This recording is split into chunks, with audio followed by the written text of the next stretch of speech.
Welcome to Mornings with Ken Rosato. Today is Wednesday, January 14th, 2026, and we will take your calls at 888-658-0234, 888-658-0234. To kick things off, meteorologist Mike Favetta has the forecast near you.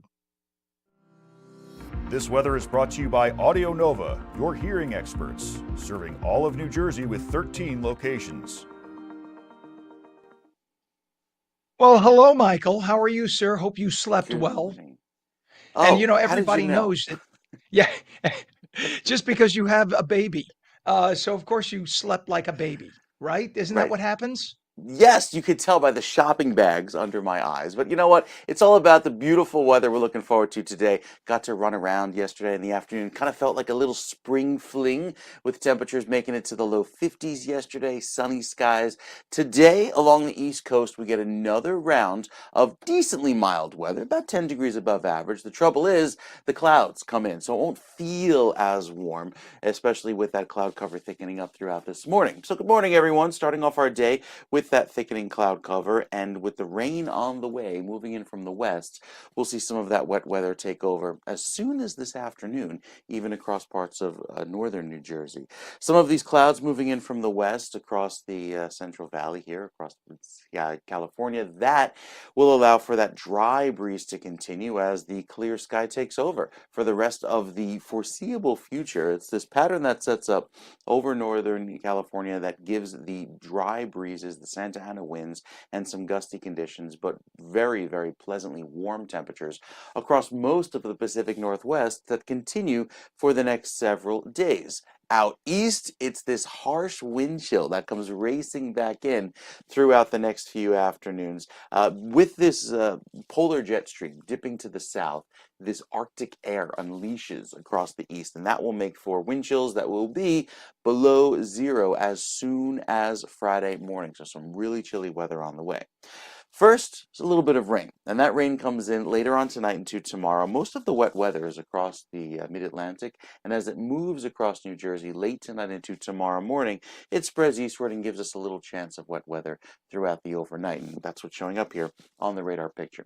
We'll take another check of your forecast, what to expect going into this weekend, how cold it gets for the holiday weekend, Ken, and just how chilly it looks on the 7th day. Those details in a few minutes.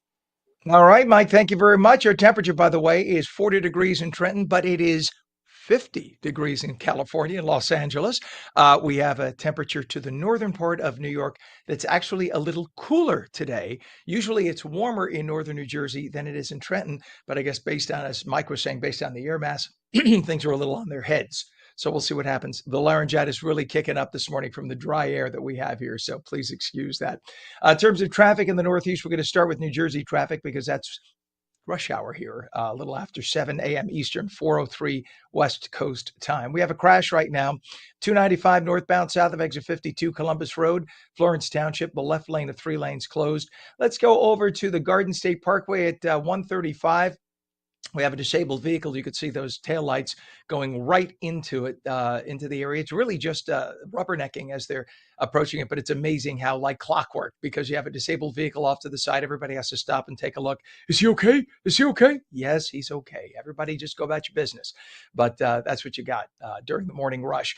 We have an overturned tractor trailer. This is going to be a big one.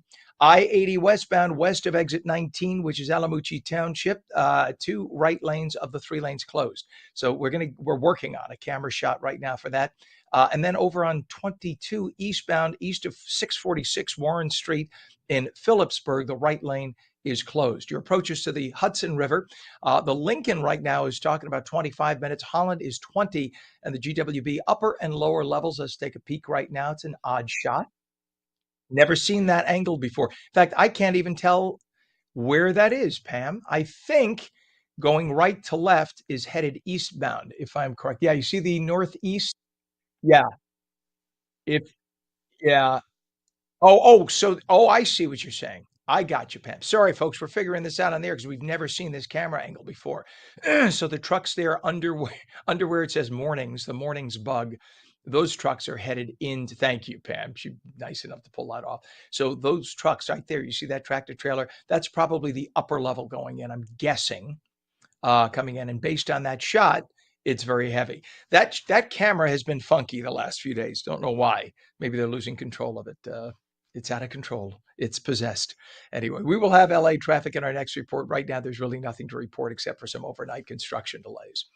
It is now 5 minutes past the hour. New York lawmakers criticize hospital executives for failing to resolve the dispute with striking nurses over staffing and conditions. Some 15,000 nurses walked off the job at major private hospitals demanding better staffing, safety, and benefits. As a result, hospitals are facing severe staffing shortages, which could have an impact on patient care.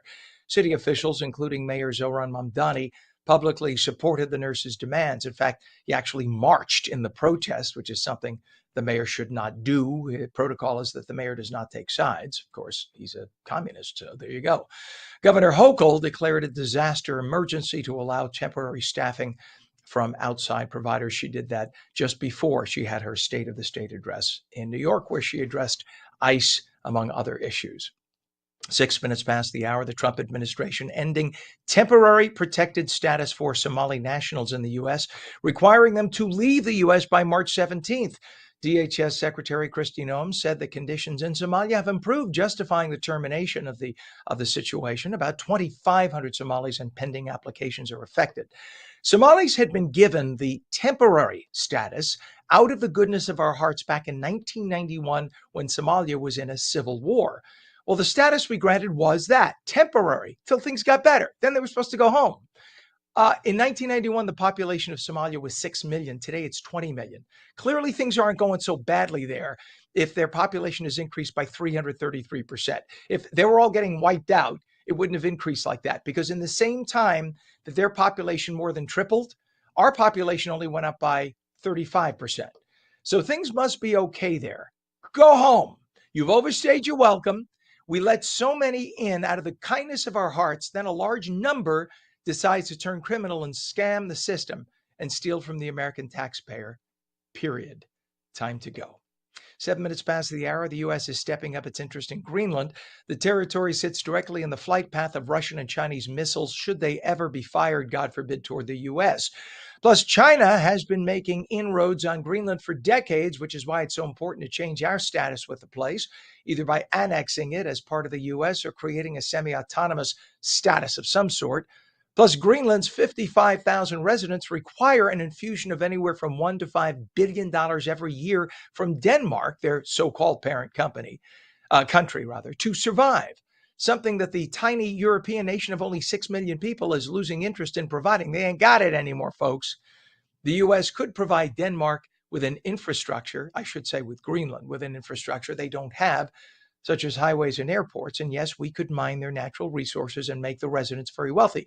We'll mine the resources that they don't have the ability to do. We'll sell them on the open market, and we'll cut them in on the money. They could do very well. These are all things that their parent nation of Denmark have never done. So watch for a deal to be made within the year. You know what they say, money talks and bullshit walks, folks. 7 minutes past the hour, and Colombia's largest rebel group, the ELN, called for a national accord following the recent U.S. intervention in Venezuela. The ELN seeks cooperation with Colombia's next government to tackle poverty and drug issues. The statement comes amid reports of joint Colombian-U.S. operations against the group. The ELN says it's looking for broader political solutions rather than continued conflict. Israel announced that it's suspending contacts with several UN agencies amid ongoing tensions. The move follows the U.S. withdrawing from some UN bodies, influencing Israel's decision. The UN and its subsidiary, UNICEF, has a history of misappropriating emergency supplies meant for certain groups and relabeling the origin countries so the real donor nations like us don't get credit for our generosity. This happened in the 1970s and 80s when the U.S. donated tons of food to African countries, and UNICEF, which is the UN's very communist-leaning organization for charity, took the American donations and on the box wrote that they were donated from other countries, not from the United States, to make us look like we were cheap and not helping out. Minnesota's Twin Cities have filed a lawsuit against the Trump administration over a federal immigration enforcement surge. Officials argue the operation amounts to a federal invasion and violates constitutional rights. The federal immigration crackdown in Minneapolis-St. Paul has been intensifying. The lawsuit followed a fatal shooting by an ICE agent of a protester who struck the agent with her car. That sparked local outrage. The plaintiffs are looking for a court order to halt or limit federal enforcement actions. But ICE agents have federal authority from Congress to round up and deport any and all illegal aliens. That's all they were trying to do at the time in Minnesota. If the protesters don't like it, they could change the law, but stop suing.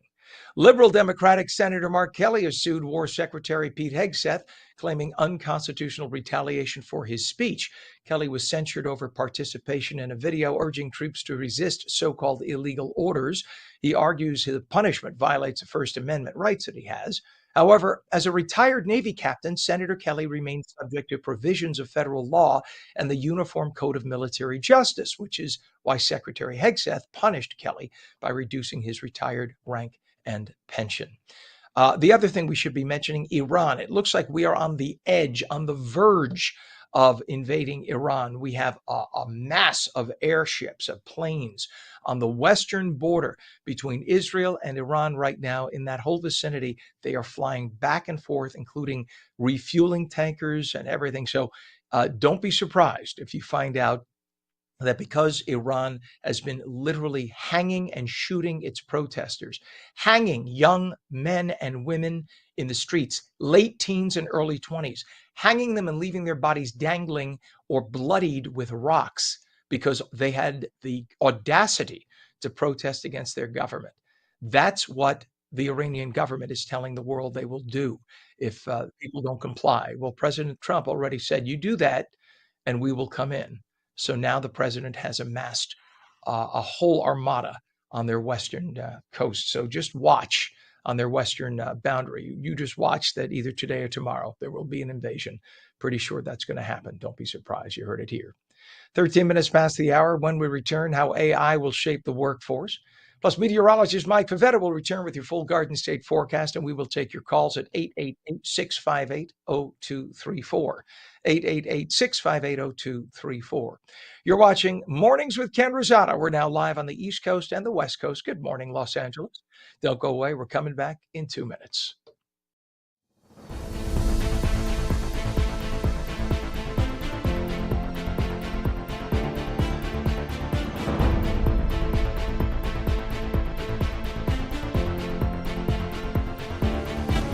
At AmeriHealth, we understand what's important to you. It's why we offer some of the lowest cost health plans in New Jersey, with access to one of the state's largest networks of doctors and hospitals.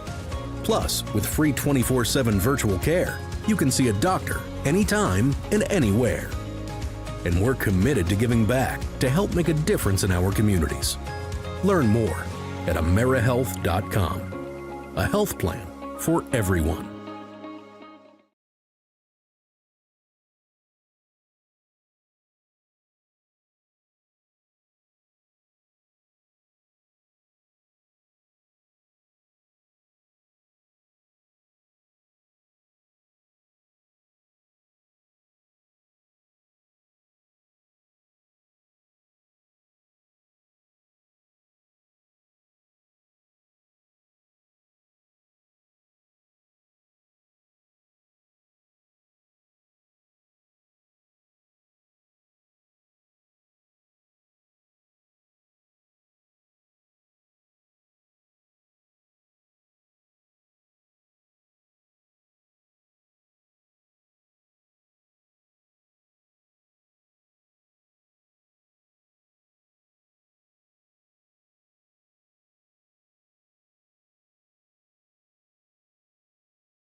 Play it like the New York Sirens.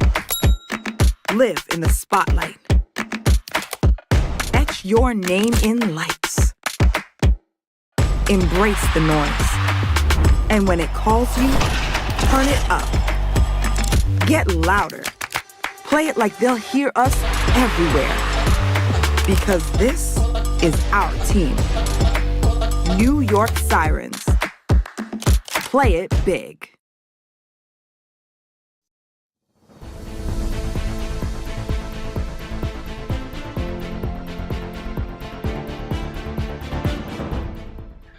Very good morning to you. Welcome back to Mornings with Ken Rosato for your Wednesday. We're live in New Jersey and New York, and also welcoming Los Angeles live very early for you folks on the West Coast at 15 minutes past the hour. We'll take your calls at 888-658-0234, 888-658-0234. Yeah, we paid the bills, so it works West Coast or East Coast. Meteorologist Mike Favetta has the forecast near you.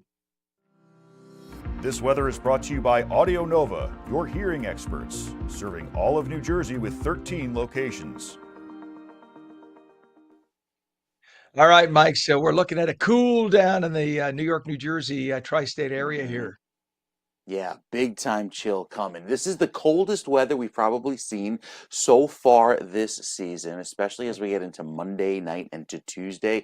Single digit actual air temperatures with even colder wind chills. So yeah, it will be chilly going into head. Oh, look, I actually brought the Google remote, not the weather clicker. So excuse me for one moment. Let me go switch that out. All right, we start off a little bit chilly this morning. I was like, this doesn't feel right in my hand. Look at all of the clear sky that's off to our west, but the clouds are quickly moving in, and with that the rain takes over throughout the afternoon. It could have been my car keys, right? It could have been worse, bringing in all of the wet weather later on today into tonight and even for most of tomorrow morning. So while airport delays this early hour along the East Coast, not finding any, with just a little bit of a breeze. We're nice and green with all of those airport hubs looking okay. You see most of that precip is across central Pennsylvania, but as that gets spreading eastward, I think northern New Jersey taps into some of that wet weather in the coming hours. So with all of this cold weather kind of barreling down there from the Midwest, you see it go as far south as the Panhandle in Florida. Look at that polar jet stream spreading eastward. That is the chill that will spread across the east over the coming days, and with it, the wind chills again. Already feeling like the single digits this morning, but working their way eastward. It's that feels like temperature that will be down around 0 come later on this weekend. So some really cold weather on the way. Even out west, we see those temperatures feel like 15 below. I mean, that's almost wind chill advisory criteria. You look out west, though, and it is warm, a very pleasantly dry air mass in place, providing all of that warmth. And as the jet stream kind of does its bend here, you can see all of that cold weather predominantly in the northeast and staying there for the next several days, with another round of cold weather that comes in as soon as later on this week into Friday, reinforcing that chill. We'll talk more about what to expect in terms of rainfall and who gets the wet weather coming up in our next weather update, Ken. All right, sir. Thank you very much. We're looking at this, trying to find a traffic cam for us right now by this overturned tractor trailer.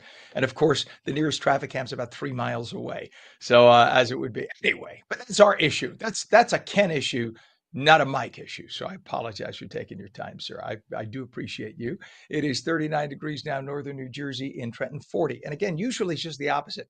Northern New Jersey, closer to the shore where we are, it's usually a little warmer. But now we can tell, and Mike said this would happen, as the ocean temperatures and the river temperatures decrease, and it's usually a 2-month lag, 2 to 3 months for them to kind of catch up with the air temperature. Well, it looks like they've caught up with the air temperature. So now if you're closer to the water, it's going to be cooler. And if you're further in, it's going to be warmer. So there you have it. Your little meteorological lesson from what little knowledge I have of it. In terms of traffic, we have a crash on 295 northbound south of exit 52, Columbus Road in Florence. The left lane is closed. We have an overturned tractor trailer. I-80 westbound. Again, we don't have a camera. We thought we had one for you. There we don't.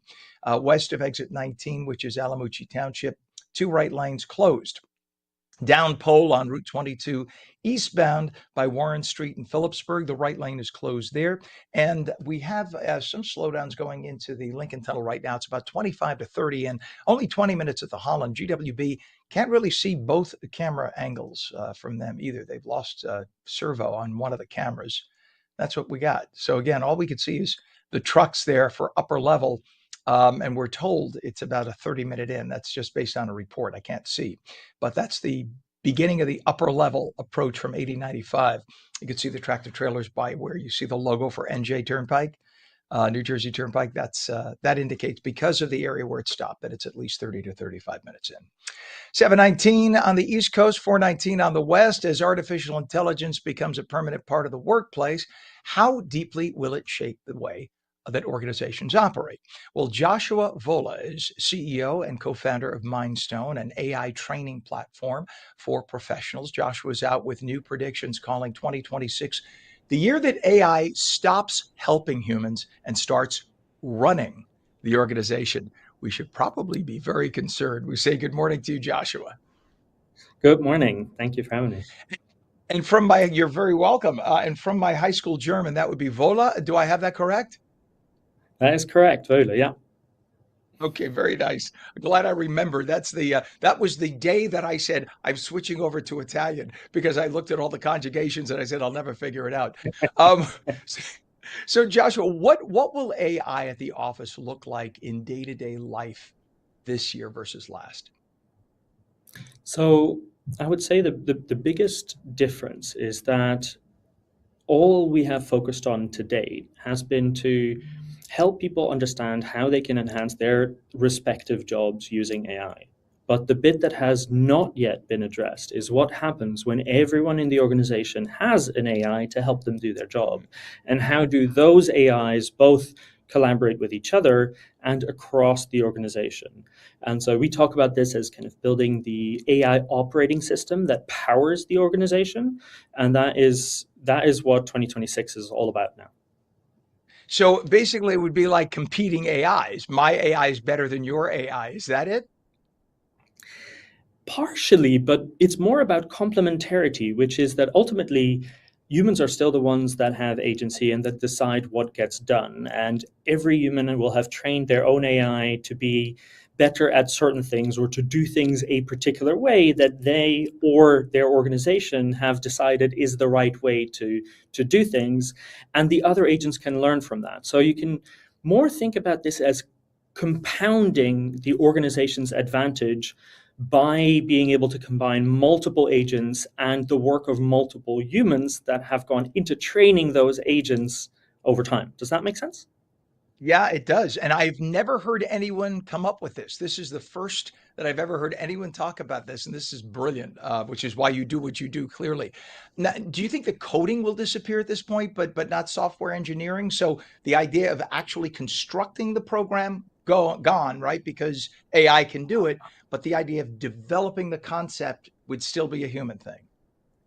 100%. And this is actually very interesting because I started talking about this a little over a year ago.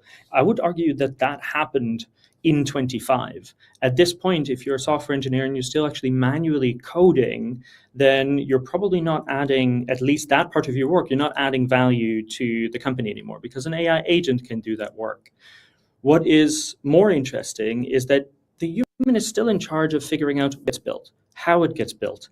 And you still have to nudge the agent in the right direction to build what you want or what the organization wants. And the same is now going to be true for everyone else. And that's actually what 26 is then about. Because what happened for software engineers in 2025 is going to happen for most knowledge workers, lawyers, marketers, operation experts, HR, across the business in 26. Fascinating. I remember 5 to 7 years ago, in order to help give a hand up to a lot of third world developing countries, I remember the big push was to teach these younger kids coding. What happens to all of them? I mean, if now AI can do it all, we're talking hundreds of thousands of kids we put on this track of coding. What do they do? Yeah, it is unfortunate. And I'm a software engineer by background myself. I used to be paid just to code. And there is no way about it. It's just not a skill that is valuable anymore. However, if you went down the path of coding and started acquiring the skills of being a software engineer, those skills are still extremely valuable. And you could argue, so long as coders lean into everything that's happening on AI, you can now build 10 times faster and better at the same time. It's not like the demand for software has disappeared. It's just that the value add as an individual has shifted from producing the code to making sure the right thing is getting built. And then leaning into that actually produces more value today than it did yesterday. Fascinating. Absolutely fascinating. So now let me ask you this about some other fields. Workers in legal and marketing fields, even in television, people who write the stories. Now, we have some people here at our channel who I could tell right away when there's an AI generated story because it's written awfully. But I'm guessing the more you tweak the story, the more AI will learn your patterns of tweaking and change it. Is that what happens? 100%. And I would argue today, if you can spot an AI story being written by, well, a story being written by AI, that is mostly bad use of AI. It's not that AI can't write very well. It's that you need to make sure that you've configured it and trained it in a way that it can read well. And I think one of the biggest pieces maybe for everyone that's listening here. So AI is really, really good at replicating patterns. So one of the best things to do is actually not to try and tell it how to write, but to just give it a ton of examples of how you write and tell it, go and write like this. And it will do much better than try and describe how it should write and somehow come up with a series of rules, if that makes sense. Yeah, it sure does. So AI is your child. AI is your child. AI will do as you train it to do, kind of, and even be more obedient, and it won't become terrible in its teenage years. Correct. And you can think about it in a similar way, actually, as I would say even the better paradigm is you're onboarding a new employee. When a new employee joins the company, they are not productive on day one. You have to explain to them how the company runs, what the company values are, how the company operates. All of those things are true. If you don't do that with an AI, you shouldn't be surprised that the AI doesn't produce the results, just like a great person onboarding your company wouldn't be able to produce great results. And if I am in the legal or marketing field with about 30 seconds left, what should I be prepping to do right now? You should be thinking about what is the equivalent of a coding skill for legal or for marketing. So writing a contract from scratch should not be a thing that you do anymore. Editing a contract that has been pre-written by AI or that has been pre-annotated by AI, absolutely. And so every function should go through the same steps. What is your website? Because we're running out of time here. We have to go to a commercial. What is your website, please, Joshua? It's www.mindstone.com. I love it. He is the CEO and co-founder of Mindstone, a brilliant man, Joshua Vola. Thank you for coming on this morning. Please come back again. We'd love to talk to you 6 months and 12 months from now as we see this evolving. A world away. Yes, thank you. Yes, thank you. It's 28 minutes past the hour. When we come back, we'll take a closer look at Alzheimer's disease and its growing impact on New Jersey families. We're coming right back.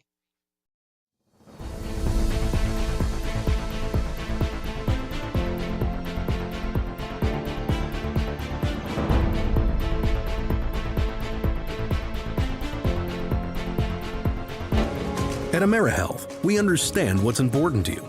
It's why we offer some of the lowest cost health plans in New Jersey, with access to one of the state's largest networks of doctors and hospitals. Plus, with free 24/7 virtual care, you can see a doctor anytime and anywhere. And we're committed to giving back to help make a difference in our communities. Learn more at AmeriHealth.com. A health plan for everyone.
Play it like the New York Sirens. Live in the spotlight. Etch your name in lights. Embrace the noise. And when it calls you, turn it up. Get louder. Play it like they'll hear us everywhere. Because this is our team. New York Sirens. Play it big.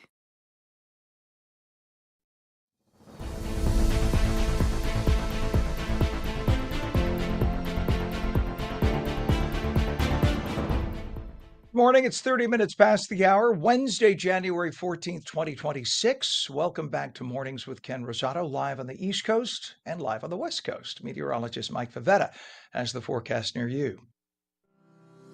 This weather is brought to you by Audio Nova, your hearing experts, serving all of New Jersey with 13 locations. All right, Mike, what do we have in LA here? Let's see the temperature in LA. Oh, of course, it just popped off my screen. I had 52 degrees in Los Angeles right now, but it is a lot cooler than that here, 35 degrees northern New Jersey. And I don't know if you heard me before, you know how it was always warmer here in northern New Jersey than it was in Trenton, which is more inland. Now it has just Sure. shifted. So that tells me Right. that the waters have caught up and they've now chilled down. It is a wind off of the water today, allowing for a little bit more of not as a terribly cold feel along the ocean front today, but that all changes with the wind shifting by this afternoon, pushing in some very cold air. You can kind of see that cold air nosing down and diving eastward over the last few frames here, showing just how chilly it is. Look at that, the Midwest, just frigid with that chilly weather. But out west, you're looking fine, beautifully dry, balmy. Like Ken said, the low 50s today. That's our high this afternoon in New Jersey, but it also comes at the price with some clouds. So as opposed to yesterday, which started out beautiful and sunny, we begin mostly cloudy this morning and transition to a few light showers, with most of that wet weather moving across eastern Pennsylvania right now. This is the system that moves eastward over the coming days. It is a slow moving system that eventually gives us some wet weather out east. And with the futurecast showing that front pushing eastward and driving in some more of that cold weather, it is a, well, slow moving system that provides the cold weather, reinforcing shot of cold air, just one round of cold after the next. And as that Arctic air kind of sweeps across the country, letting all of that cold air pour on down, we have clear sky, quiet weather for most of the weekend into next week, whereas most of the action is down across the Appalachians, even into portions of northern Georgia. Yes, could see some snow by the time we get to the end of the weekend there for you in Atlanta. So a little bit of a change coming in as, again, cold is part of winter upon us. So stuff like this is pretty typical. So again, the Northeast has that chance of some cloud cover and very cold weather this weekend, usually cold enough to deflect any systems to our south. And then going into early next week, that cold sticks around and it stays chilly for most of the country. You will be hearing more, Ken, about this cold over the coming days. All right, Mike. Thank you very much, sir. Appreciate you. It is now 37 degrees northern New Jersey and 40 in Trenton. On the West Coast, we have 51 degrees in Los Angeles. Looking at traffic, first on the East Coast, we have a crash on JFK Expressway northbound ramp from Terminals 5-7 in New York. Left lane is blocked. We have a crash on the Garden State Parkway southbound north of exit 136 Stiles Street in Cranford Township. The left lane is blocked there. Over on I-80, we have an overturned tractor trailer being worked on for about half an hour now. It's westbound, west of exit 19, which is in Alamucci. The two right lanes of the three lanes are closed. That's going to be a mess. Don't have a camera shot for you there. Unfortunately, it's out of camera range for us. We have a down pole on Route 22 eastbound, east of Warren Street in Phillipsburg. The right lane is closed there, and we have the delays there. Thank you, Pam, for finding that for us. And then over to Route 21, delays on 21 northbound at exit 13 Ackerman Avenue in Clifton. All lanes are open, just a little bit of a slowdown there right now. The Hudson River crossings, Holland Tunnel is now 20 minutes in, Lincoln is 25 to 30, and the GWB upper and lower levels, we don't have a great camera shot for you. It's, if you look in the lower left, thank you, Pam, for lifting the plug, that truck there, that's in the upper level approach. We're told it's about 35 minutes in upper or lower levels. And now we go over to California in Los Angeles. We have a report of a hit and run with no injuries on Route 15 North Stadium Way off-ramp. That's in central LA. In South LA, we have a hit and run with no injuries at 1610 East 85th. There's also in South LA traffic hazard, it says, on 1405 Northwestern Ave. And then over to Altadena. In Altadena, there is a traffic hazard there. That could be an object in the roadway. It's on Route 134 eastbound by, let's see, by the JWO pass. I will learn what JWO stands for, folks, in California. I promise. It's just a matter of doing this for a while. Central LA, we have traffic hazard also reported on 15 southbound, and that is by northbound 110 freeway. It's right by the interchange with that. So that's what you have in LA. Not a lot of traffic because it's 4:35 there right now, but we'll stay on top of it. 7:35 East Coast time, 4:35 West. Alzheimer's disease is certainly having a growing impact on New Jersey families. Dr. Michael Schreider, Dr. Michael Schneider Beery is the director of the Rutgers Krieger Klein Alzheimer's Research Center and the Brain Health Institute. Dr. Schneider Beery leads the first and only Alzheimer's Research Center in New Jersey and is spearheading a new physician scientist program. We say good morning to you, Doctor, first off. Good to have you on. Good morning. You bet. So first, let me say, I have a father with advanced dementia who's 95, God bless him. But is it me, or are the cases of Alzheimer's increasing exponentially, or is it just being diagnosed more? So it's a little bit of both, but the main issue is that medicine is getting better, and the better medicine, the longer we live. And Alzheimer's disease is a disease of aging, which means that the age of 65 to 70, you'll see between 2 and 5% of Alzheimer's patients in the population. And after the age of 85, it's actually 50%. So at the age of 95, it's essentially almost a sure diagnosis, as unfortunate as it sounds. It is amazing. And it's amazing to watch the progress. I guess I'm blessed because it's a gradual progress, very slow, but I know for some people it's very fast, right? It depends on the individual. That is true. The later the disease, the less genetic it is, and in some ways a little less aggressive. The earlier it happens, the more aggressive it is. So in that way, you gained your dad better or in a better shape despite his dementia at very old age. Yeah, in fact, that's exactly, obviously, because you know what you're talking about, it's exactly what happened. He was into his, I guess, early to mid 80s before we started to notice anything. And then it just started gradually, and he was driving until he was 92 years old. So that tells you, so from 92 to 95 is when we saw the progression. That's why I guess it's so slow, right? It's because it started so late. But I have friends whose parents started in their 60s and 70s, and by their 80s, they passed and they were bad. So it's amazing to see how different it is in all the different folks. And there are currently, I know in New Jersey, about 220,000 residents with Alzheimer's. Is that number apart, by the way, from other dementias, or are all the dementias kind of in that number, doctor? So it is a number for dementia, and so often dementia is diagnosed as Alzheimer's disease simply because under the umbrella of all dementias, the greatest prevalence is of Alzheimer's disease pathology, which is what defines Alzheimer's disease. And so about 70% of the dementias is due to Alzheimer's disease, so people get confused, but it's all the dementias.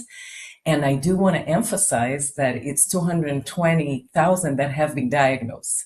We don't know how many have not been diagnosed. And this does not account for everyone who has mild cognitive impairment, where people, the vast majority of whom will develop dementia. Okay, it's kind of a very early stage of dementia.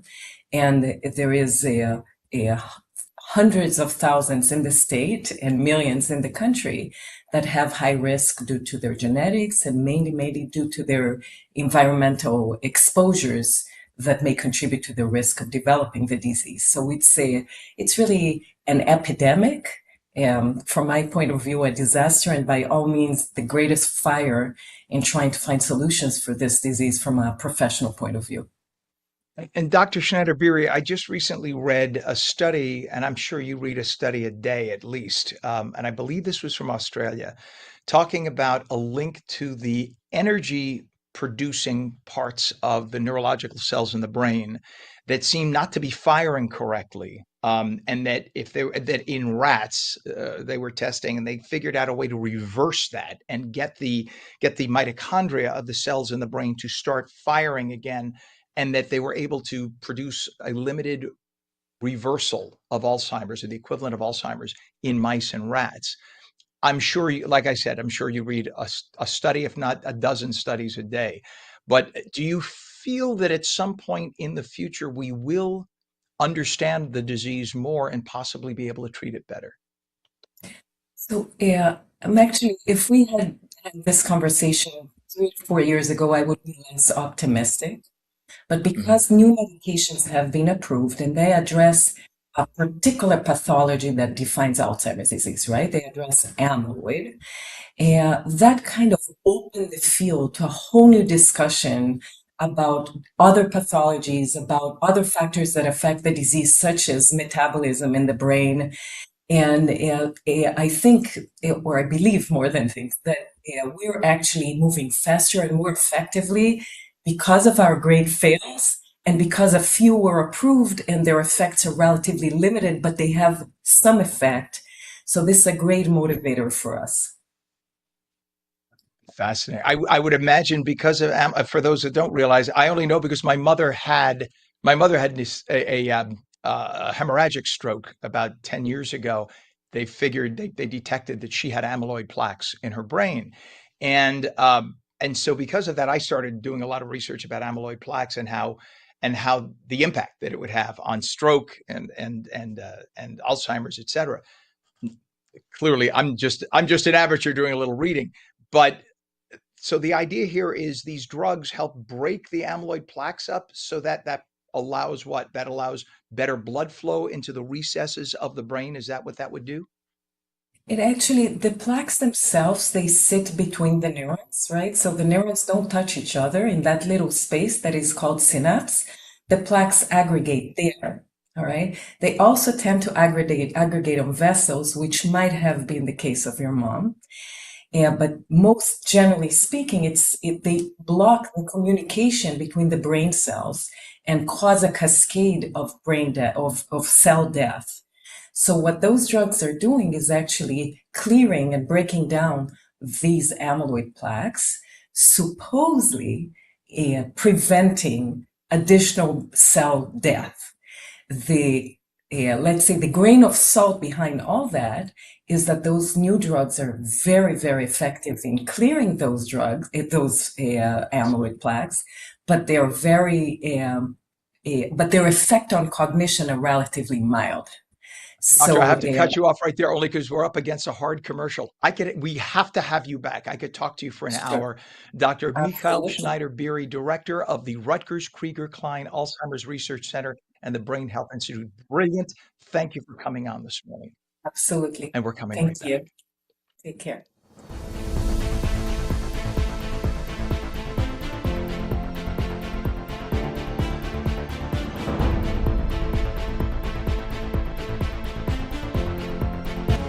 At AmeriHealth, we understand what's important to you. It's why we offer some of the lowest cost health plans in New Jersey, with access to one of the state's largest networks of doctors and hospitals. Plus, with free 24/7 virtual care, you can see a doctor anytime and anywhere. And we're committed to giving back to help make a difference in our communities. Learn more at AmeriHealth.com. A health plan for everyone.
Play it like the New York Sirens. Live in the spotlight. Etch your name in lights. Embrace the noise. And when it calls you, turn it up. Get louder. Play it like they'll hear us everywhere. Because this is our team. New York Sirens. Play it big.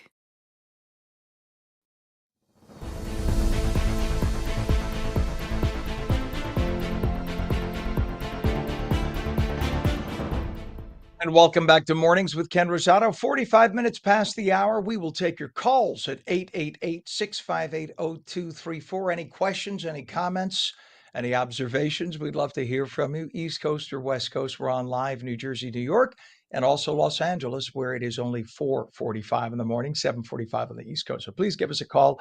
And meteorologist Mike Favetta will have the forecast for your city. This weather is brought to you by Audio Nova, your hearing experts, serving all of New Jersey with 13 locations.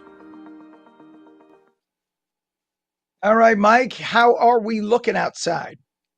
We're looking very pleasant, a little cloudy across the East Coast, but the clear sky. Ken continues out west with the dry, balmy breezes down in LA, thanks to those winds coming out of the north and west. You can see the clouds kind of following that pattern and then dissipating as that dry air lowers down to the California basin. Now, our forecast points to that dry weather to continue for the next several days. It's all due to that high positioned over the west, and that will allow for those dry breezes to keep blowing, at times a little gusty. So they are Santa Ana winds working in from the north and west over the next several days, even keeping any marine layer at bay. So it is quite pleasantly dry until we get to Sunday. You see some of that wind lighten up and some of that marine layer start to work back in each morning beginning on Sunday. Out east, we start off this morning nice and quiet with some clouds in the forecast, some rain arriving later today. Most of that wet weather is very light and actually transitions to just cloud cover for tomorrow morning. We're back to some sunshine tomorrow afternoon, but it's that harsh cold that sets up over the next few days that gives us another round of reinforcing cold weather for Saturday and Sunday. And yes, it stays chilly going into this upcoming weekend. Some of the coldest air we've seen yet this season on its way, with wind chills down around 0 beginning tomorrow and pretty much lasting into early next week. So all the cold is locked up to the north, the warmth down to the south. It's a pretty common pattern through the end of the month, and even with that better chance of dry weather out east, increasing chances of wet weather by the end of the month through most of the country. But again, we probably don't see that until we get to, say, this time next week for those rain chances to increase, Ken. All right, very good. I just know that in California it never rains, so we just don't even have to talk about it there. For those too young, they don't know the song. It never rains in California. But girl, let me warn you, never mind. Go look it up. All right, thank you very much, Mike. Appreciate you, sir. 40 degrees right now in Trenton. It is 38 degrees in northern New Jersey, 51 degrees Southern California right now in LA, and it's 52 in San Diego. Just letting you all know there for the folks to the south of LA. In terms of traffic in New Jersey, we have a disabled vehicle on the turnpike entering at interchange 7, Route 206, Bordentown, with the toll lane blocked. Crash on the Garden State southbound north of exit 136, Stiles Street in Cranford. Left lane blocked there. Overturned tractor trailer I-80 westbound, west of exit 19, Alamucci Township. 2 right lanes closed, and we have a down pole on Route 22 eastbound, east of Warren Street in Phillipsburg. The right lane is closed there. The Hudson River crossings right now, Lincoln is 30 minutes in. The Holland is 20 to 25. GWB upper and lower levels, we have a different camera angle thanks to Pam. And this one is showing, I guess that is the approach to the upper level. That's a little further beyond. You see that overpass up ahead? That's usually just past that point that we usually have the camera shot showing us the approach. So the upper level is the one that's clogged. The lower level, which is the right few lanes on the upper right here of your screen, clearly moving better than the upper level. So if you have a choice, take the lower level approach to the GWB. It'll save you about 5 to 7 minutes right now. Over to Los Angeles. We look at the traffic report there. We have a wrong way driver reported in West LA at 1405 North by Sepulveda Boulevard. We also have a closure in Newhall, a closure of 15 North by Magic Mountain Parkway by the on-ramp. And we have a, let's see, we have a report of a missing elderly person by 2901 West Broadway, and that is in Los Angeles proper. So that would be a silver alert. So everybody keep an eye out. If you see somebody older who is wandering the streets, give the cops a call, let them know, because there is a person who is missing right now. It is 50 minutes past the hour. The 2026 Golden Globes red carpet was a full return to fashion as a spectacle. It blended old school elegance with Gen Z edge. Fashion expert Dawn Del Russo is here to break down the biggest trends of the night. Good morning to you, Dawn. And for the record, by the way, in college, my friends called me Golden Globes, but that's a story for a whole other day. We'll talk about that differently. Yeah. I'm sorry. Would you, Dawn, I don't know why you put up with me. Dawn, was there a fashion moment at this year's Golden Globes? Did you feel like it was a shift from recent red carpets? I did. There was a lot of glamour. We brought it really back. There was color. There was a ton of sparkle. Crystal was everywhere on the red carpet, which I really like to see. I feel like this is the moment to really stand out and shine. There was some classic tailoring that we saw, a little bit of sheer looks. Jennifer Lawrence, you could see here, she had this full length floral gown that was completely sheer. And this had a lot of talk. There were people that were loving it, and there were people that were kind of like, why did she do that? And then Kate Hudson here, she just was like dripping in diamonds. Emma Stone wore this two-piece yellow look that was really unique, something different for the red carpet to do a two-piece style. There was this green gown. I loved this look, and the absolute drama was really there. So it's fun to see, that people are coming back to the red carpet with that, like, not afraid to stand out and have a moment.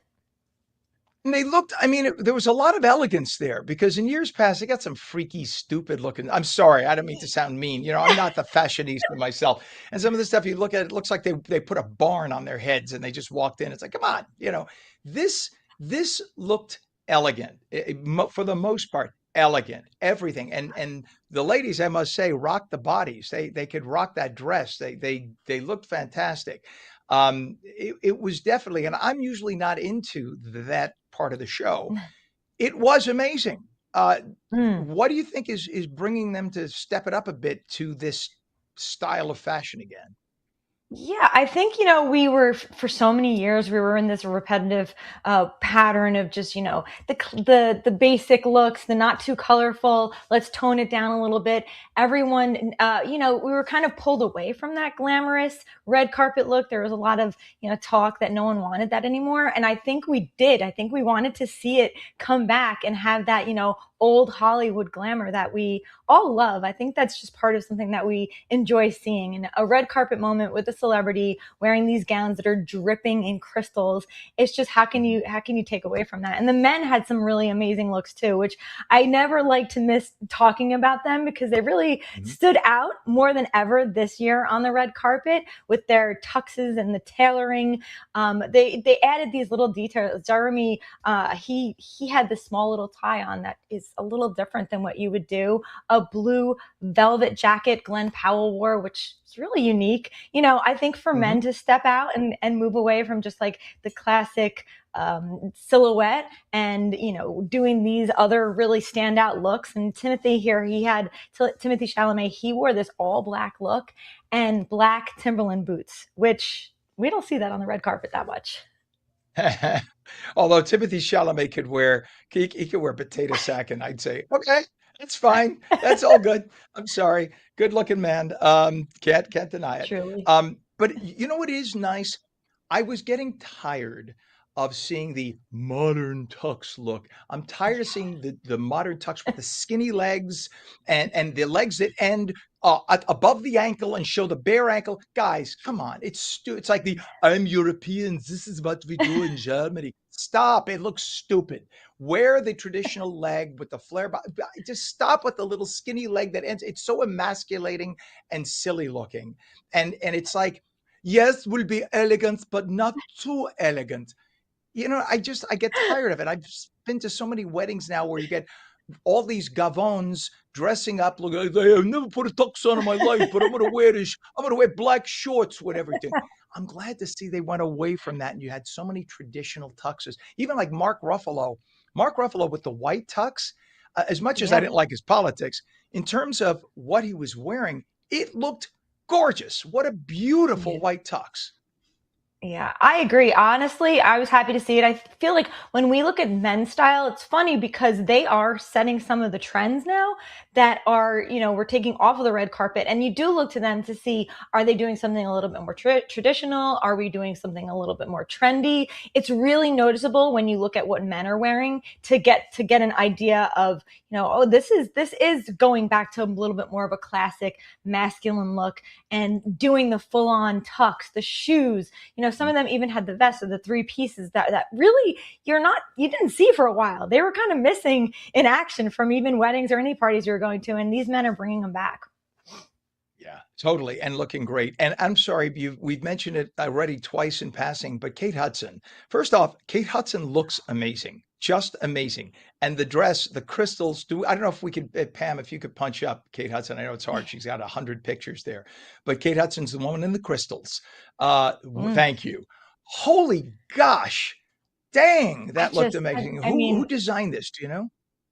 Armani Privé was who did Kate Hudson's dress. Givenchy did Jennifer Lawrence's dress, and they're the designers that time after time after time we see. And I love that these celebrities went to them. Sometimes we hear these names that we haven't heard of before, and they are the ones that do that very dramatic styles. And Kate Hudson went so classic with Armani. I think that's the reason why she looked so incredible on the red carpet. And if you do really look at her dress, it was dripping and dripping and dripping in crystals. The entire dress fit her body to a T. It was perfection. Yeah, it had a feeling of old Hollywood that we haven't felt in a long time, right? This was like the 40s and 50s when they stepped up. They came up in a limousine and they came out on the red carpet, and they probably had white gloves on and the long cigarette holder. And back in the day, we would never do that today, of course. But that elegance, and you could see what was nice is they were proud to show it. And hopefully this will be the beginning of the trend coming back where they see, wow, this is really cool. This is a good thing, as opposed to, trying to show the young designer trying to put a box on somebody and make it look like whatever. Anyway, we are out of time because I've talked on and on when I shouldn't have. Don Del Russo, we love having you on all the time. Next time you could come on and help me figure out what to wear for the morning show. Our fashionista, Don Del Russo. Thank you for coming on. Thanks, Ken. You bet. She's the best. She really is. It's 58 minutes past the hour. For those of you watching on LACA on the West Coast, stay tuned for your local news. If you're watching ONNJ on the East Coast, we'll be back live with New Jersey news, opinion, weather, and traffic with On New Jersey Mornings. Thanks for watching Mornings with Ken Rosato. We'll see you in a bit.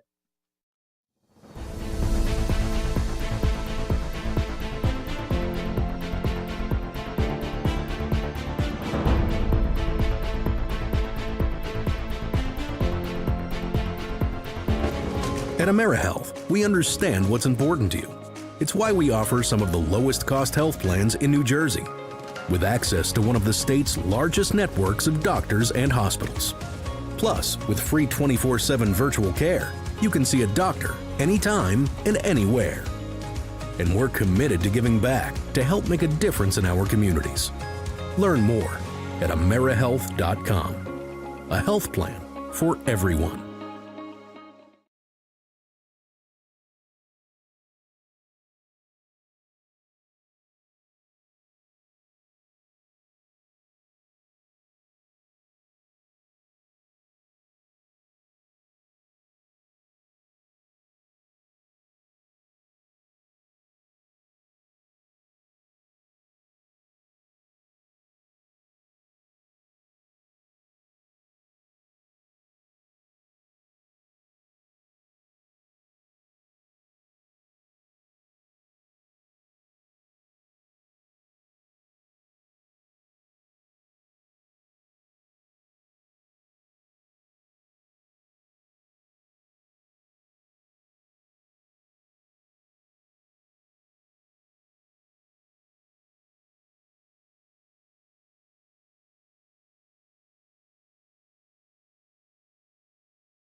Play it like the New York Sirens.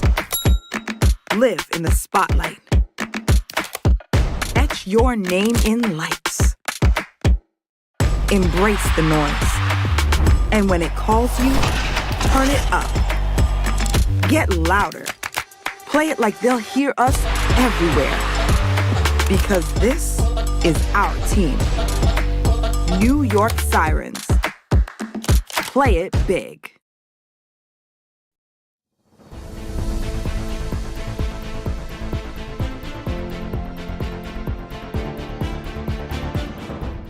Good morning. It is 8 a.m., Wednesday, January 14th, 2026. Welcome to On New Jersey Mornings. I'm Ken Rosato. We will take your calls at 888-658-0234. By the way, when I do that, you see me look to the left. I'm looking at the call screen to see if you had somebody calling in. 888-658-0234. Some clouds today. Slight chance of a rain shower, milder though. Highs about 48.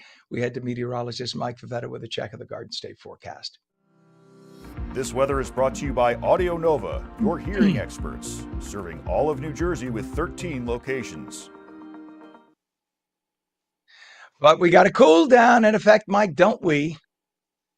We do. It's chilly. It stays cold, and it gets even colder, Ken, over the next several days. So here in New Jersey, we start off our morning in the mid-30s, low 40s. It's not terribly chilly right now, but we don't really move from these temperatures right now. So what you see is what you get. You start out our morning with even a wind chill that makes it feel a touch cooler, like it's around freezing up toward Morristown, but bring back a little bit of those winds throughout the course of the day. Those winds out of the south and west. And while it makes it feel a bit gustier down the shore, not a whole lot of warm up on the way, considering just how mild it was yesterday afternoon. When you consider this time yesterday, we are 25 degrees warmer in Toms River. So a big change from yesterday morning, where it was rather chilly, and then warm throughout the day.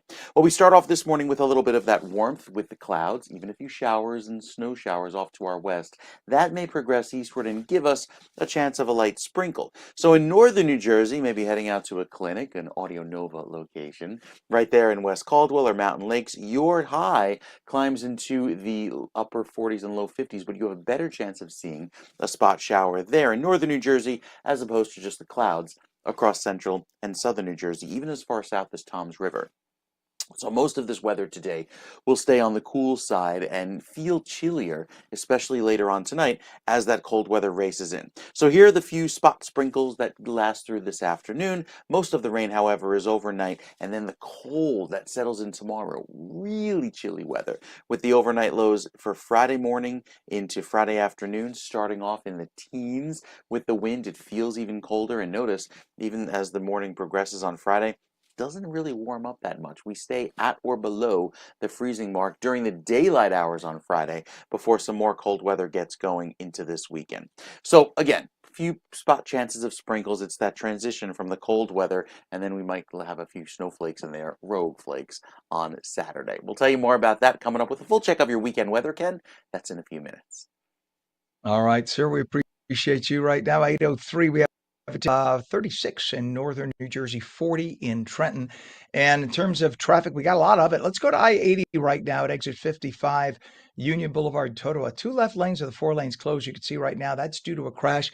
They've been working on this for, about half an hour now, but I'm glad we were able to get this on because it is an absolute mess, as you can see.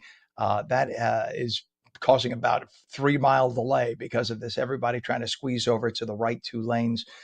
But even as they pass, look at the rubbernecking coming on the opposite side. So again, this is a crash, I-80 eastbound, even causing westbound traffic in Totowa by Union Boulevard. We have a downed pole on Route 22 eastbound east of Warren Street in Phillipsburg. The right lane is closed. We also have a crash on the Garden State southbound north of Stiles Street, exit 136 in Cranford.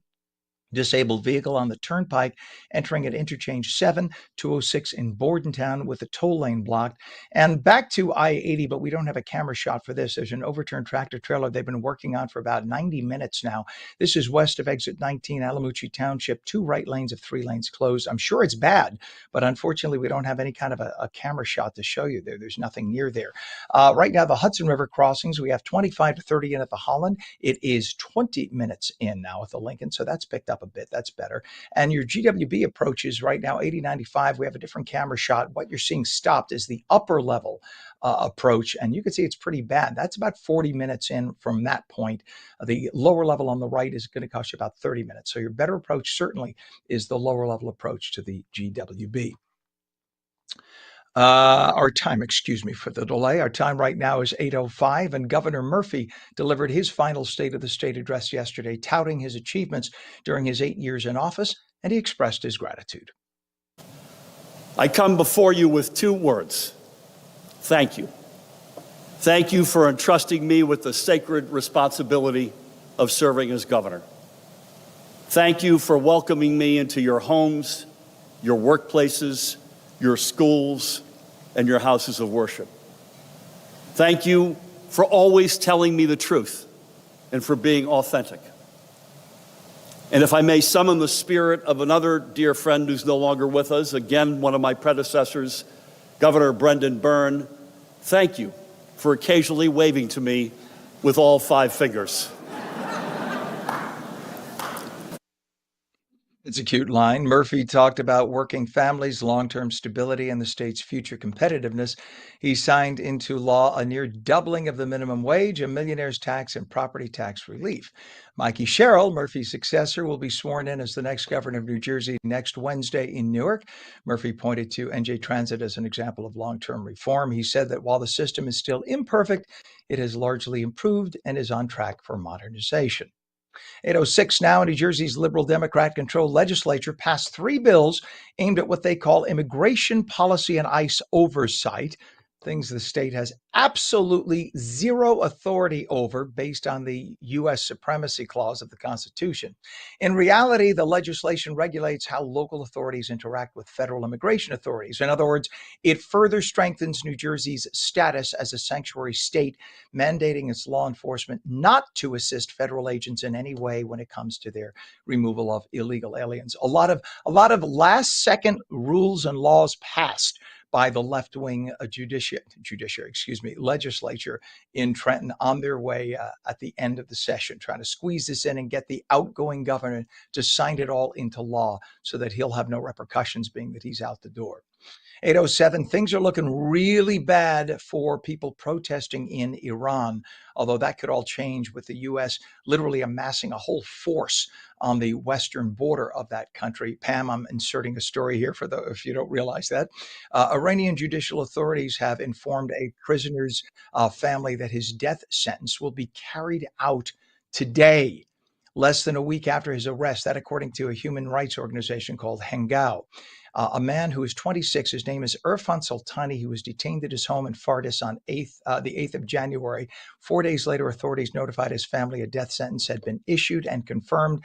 They usually end up either shooting or hanging in public. They've done so, some reports say, to up to 3,000 individuals who protested. That is what the Islamist governments do.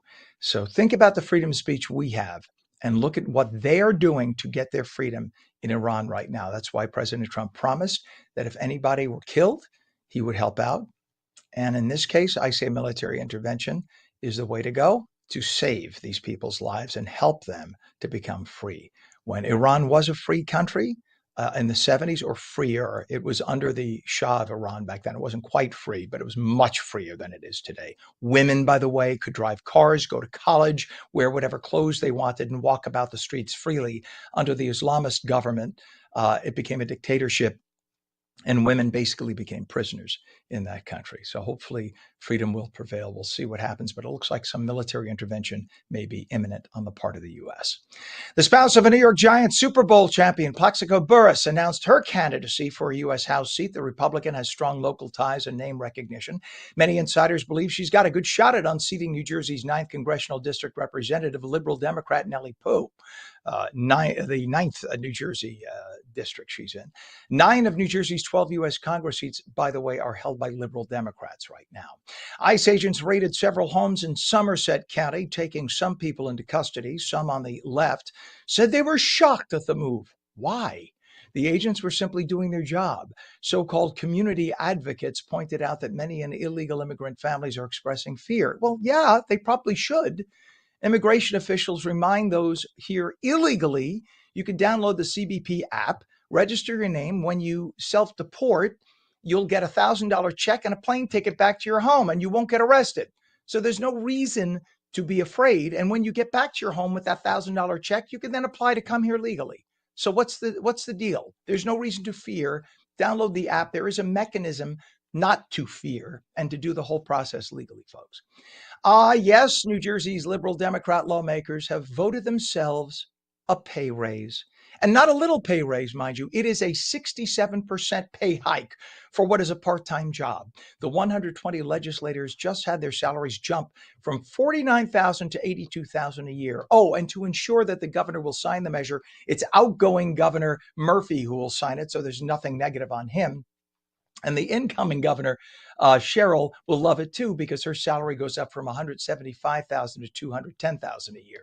The lawmakers say they haven't had a pay raise in years, and this helps account for inflation. The move quickly drew public attention and criticism, which will go nowhere in a state that seems to blindly reelect Democrat state lawmakers over and over again because of the D next to their names. New Jersey filed a lawsuit against EMR, a scrap metal recycling company, after several fires at its Camden facilities. Officials argue EMR's operations created hazardous conditions and posed ongoing public safety risks. Fires that had previously forced area evacuations and raised health concerns regarding smoke and pollution. The lawsuit seeks court orders to improve safety. The company, though, was quick to point out they installed fire suppression equipment, but it appears to be too little, too late. A 17-year-old girl in Edison was shot dead in her home over the weekend. Her alleged killer, a 17-year-old boy from Plainfield whom she had been dating. Police arrested the teen and say they charged him with acts of juvenile delinquency, which, if committed as an adult, would constitute aggravated manslaughter and weapons offenses. The unidentified suspect is being held at the Middlesex County JD Center until his family court hearing is held. Unfortunately, that beautiful young woman you see on your screen right now, though, is dead because of this. And under the law, even though he is 17, the New Jersey prosecutors are refusing to prosecute him as an adult. In a few months, he would have been 18. We would know his name and see his picture. But because he's still 17, they're trying to protect his innocence as a youth. The innocence that murdered that beautiful young woman right there, whose family now has the misery of having to bury her. That's what Democrat lawmakers in New Jersey have handed us. And the liberal socialist state attorney general, Matt Platkin, that's what they support. Let's defend and protect the murderers, and the victims and their families can go to hell. Thank you, liberals. It is 34 degrees now at 8:13. Clouds today, slight chance of a rain shower. Highs about 48. Meteorologist Mike Favetta will return with your full Garden State forecast. We'll take your calls too at 888-658-0234. 888-658-0234. You're watching On New Jersey Mornings. Don't go away.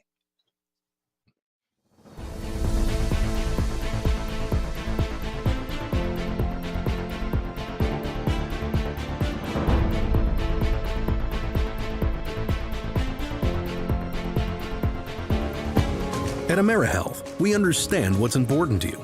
It's why we offer some of the lowest cost health plans in New Jersey, with access to one of the state's largest networks of doctors and hospitals. Plus, with free 24/7 virtual care, you can see a doctor anytime and anywhere. And we're committed to giving back to help make a difference in our communities. Learn more at AmeriHealth.com. A health plan for everyone.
Play it like the New York Sirens. Live in the spotlight. Etch your name in lights. Embrace the noise. And when it calls you, turn it up. Get louder. Play it like they'll hear us everywhere. Because this is our team. New York Sirens. Play it big.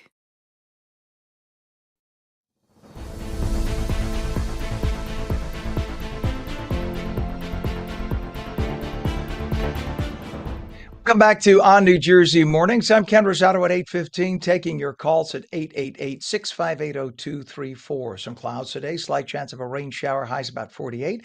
Right to meteorologist Mike Favetta with the Garden State forecast and a cool down. This weather is brought to you by Audio Nova, your hearing experts, serving all of New Jersey with 13 locations.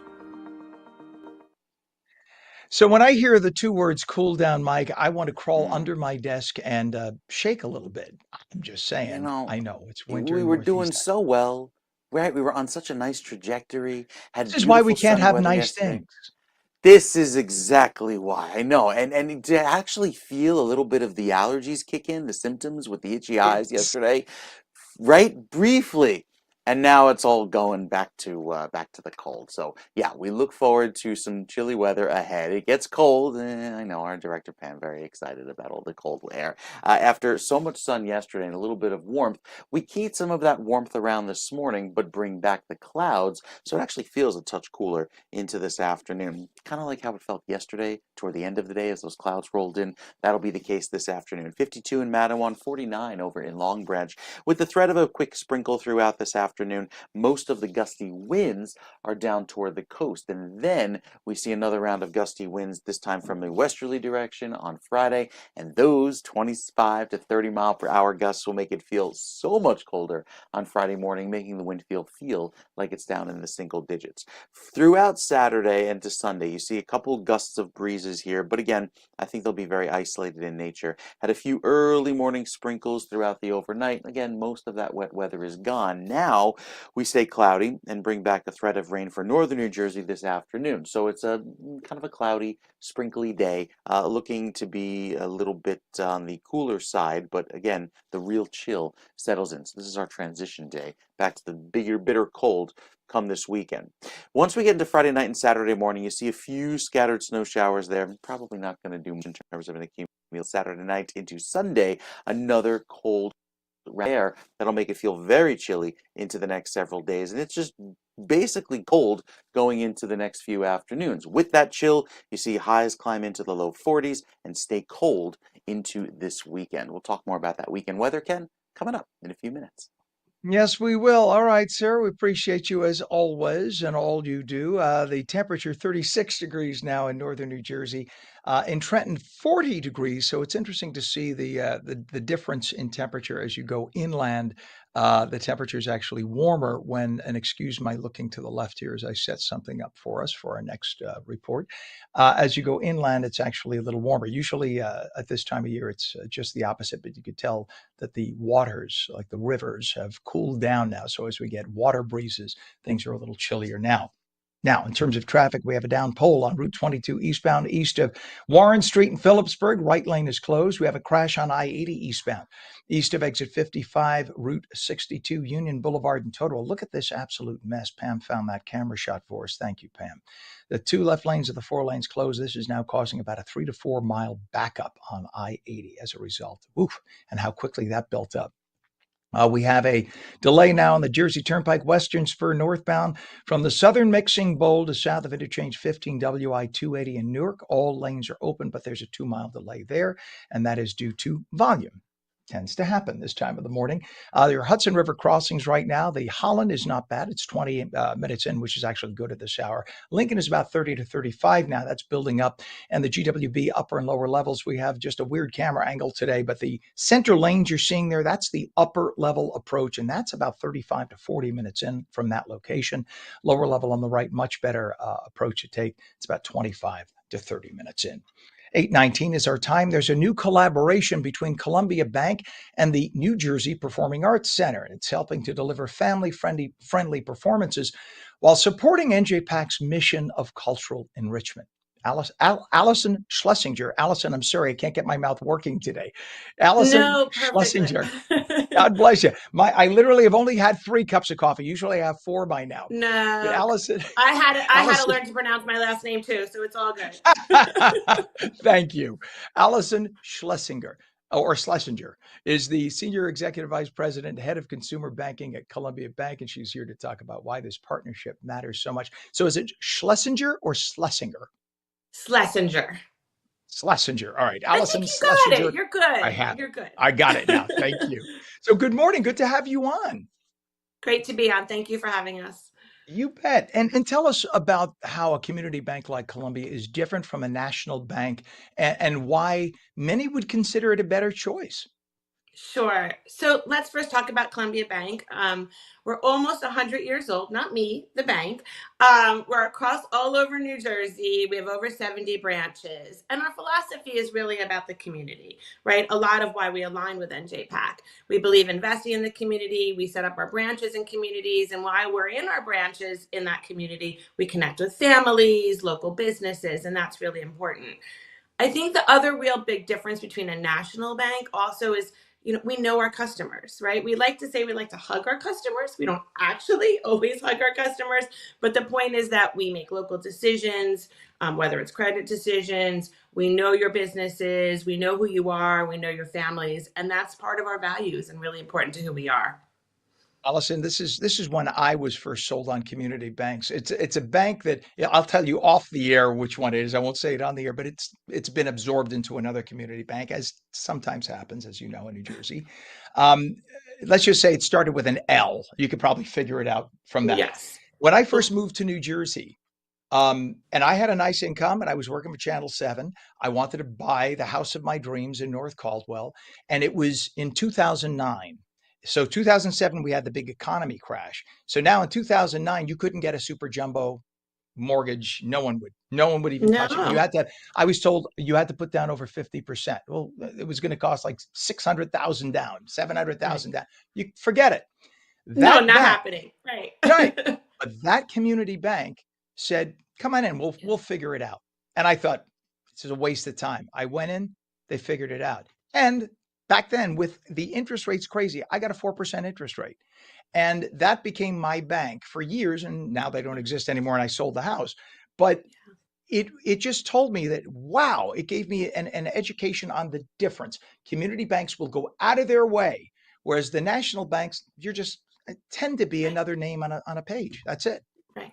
No, it's true. And the trust that you can build in the individuals, we take pride in making sure our teams, whether it's in our commercial area or in our branches, know our customers, right? It's really important to them. We invite them. We host a lot of events and we connect with people, whether it's through the community or other areas that we have.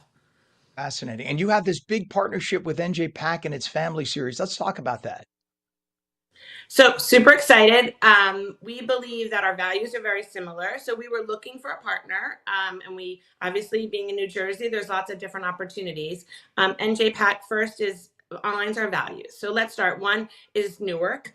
We have 2 branches in Newark. We're really building out, and that's part of that whole community connection we talked about. NJPAC really investing in Newark, right? Beyond even the arts and how they go forward.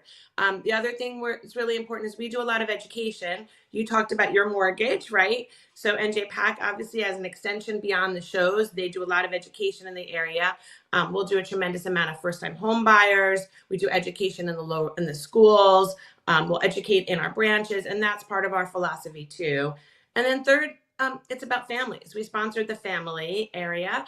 And for us, we want to improve the lives of families, help families reach their financial goals, whether through our new relationship rewards program that we have in place, ways that I talked about through the education, small business owners. We have a strong value proposition, helping them grow their businesses through lending and opportunities through there. So we thought it's really a great alignment, and it felt great to us to have, more to provide for families to come together, spend time as a family, and again, aligns perfectly with our philosophy and how we bridge with communities. And you have deep, deep roots in New Jersey. I mean, you mentioned it's over 100 years old, the bank, and in Newark itself, you've been there for decades and decades as part of you're part of the fabric of the community. Whereas a lot of the national banks kind of were Johnny come latelys. They came in and Yeah. looked for business, but you guys were there for the long haul. We are, and we invest in there. We have a lot of programming around special housing opportunities. You know, as NJPAC is also doing that, right? Extensions into beyond helping housing, arts. So we have a lot of special programming to help new home buyers. Newark is just one of them, right? We recently opened, we have a branch in Patterson, we have Clifton, we opened another branch recently in Rutherford. So it's all about expanding and having that coverage throughout New Jersey, that we feel that, you know, we're a preeminent bank in New Jersey and want to continue building out that coverage in New Jersey. It's awesome. By the way, for those who think that community banks are not for businesses, it's quite the contrary. And you guys support small business and entrepreneurs in a way that the big banks just literally are not equipped to do, and they have a lot of national regulation that makes it very difficult for them to do that, right? So talk about how a community bank like Columbia can really support small business and entrepreneurs. No, we definitely do. So we have specialized teams. Let's start with that. It goes back to connecting with your customer, knowing who they are. So our teams are out on the markets, whether it's our special lending team, our branch managers, they go out and visit customers. So we go on site, we see the customer needs, we meet with them. We have a whole selection of different types of lines of credit, ways to help businesses grow their area. And then on top of what really is important, what I want people to understand also about community banks is, while we have these local decisions, our credit decisions made locally, not in, you know, right there in New Jersey, through the people are involved. The other thing that's really important, though, for small businesses is we have all of the digital capabilities as well. And so sometimes people tend to think, oh, their community, it's local products, they haven't invested. We fully invested in technology. So what's really important is all of the services of cash management products, ways that we can help a business monitor, build out their products and services. And so that's really key too for us. Again, we'll spend time helping people build business plans and then providing the right products and services to allow them to grow, and we grow with them. So many stories we'll hear from our customers. This was our first bank account, just as you described your first mortgage, and now our business is this multi-million, you know, revenue business. But we were the first one to give a loan, and now we've kind of carried over generations for them. I love it. And the website is what, columbiabanknj.com?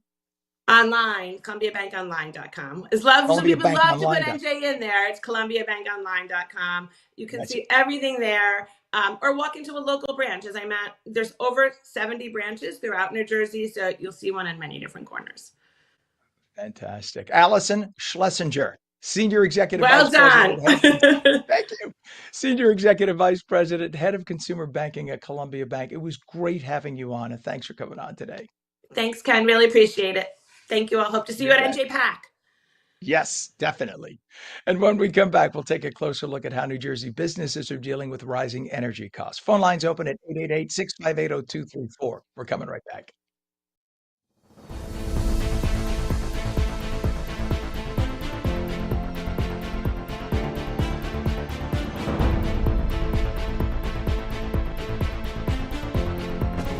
At AmeriHealth, we understand what's important to you. It's why we offer some of the lowest cost health plans in New Jersey, with access to one of the state's largest networks of doctors and hospitals. Plus, with free 24/7 virtual care, you can see a doctor anytime and anywhere. And we're committed to giving back to help make a difference in our communities. Learn more at AmeriHealth.com. A health plan for everyone.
Play it like the New York Sirens. Live in the spotlight. Etch your name in lights. Embrace the noise. And when it calls you, turn it up. Get louder. Play it like they'll hear us everywhere. Because this is our team. New York Sirens. Play it big.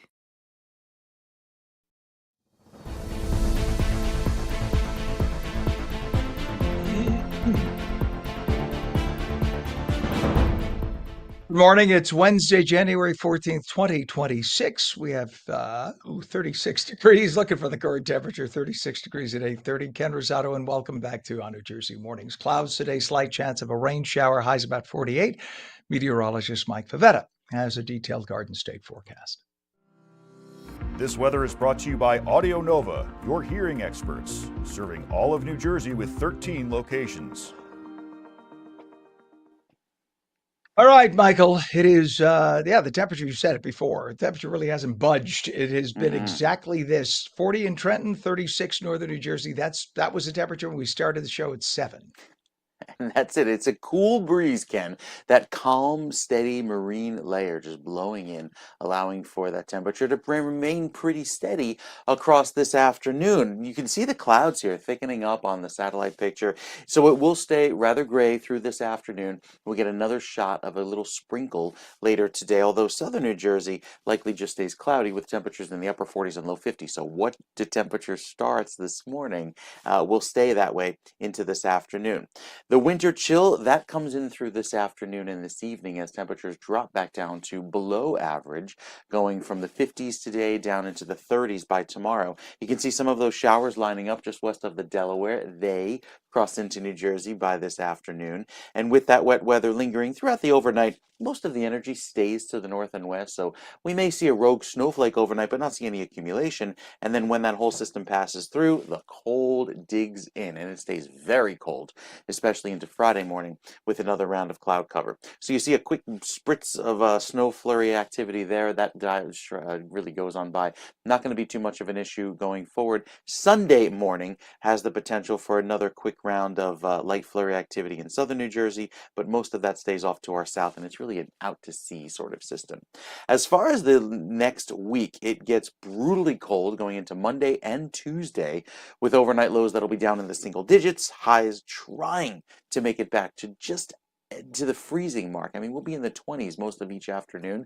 The 7-day forecast has plenty of that cold weather showing up. There it is. The free fall is upon us this weekend, down into the 20s overnight, only rebounding to the 30s. And then for most of next week, we will stay at or below the freezing mark, even for afternoon highs. So remember back in early December when we had a few days where the temperature never even got above freezing for a good 48 to 72 hour period? That's what we're looking at going into early next week. So really chilly weather, no matter where you find yourself, Ken, across New Jersey, come about Monday, Tuesday timeframe.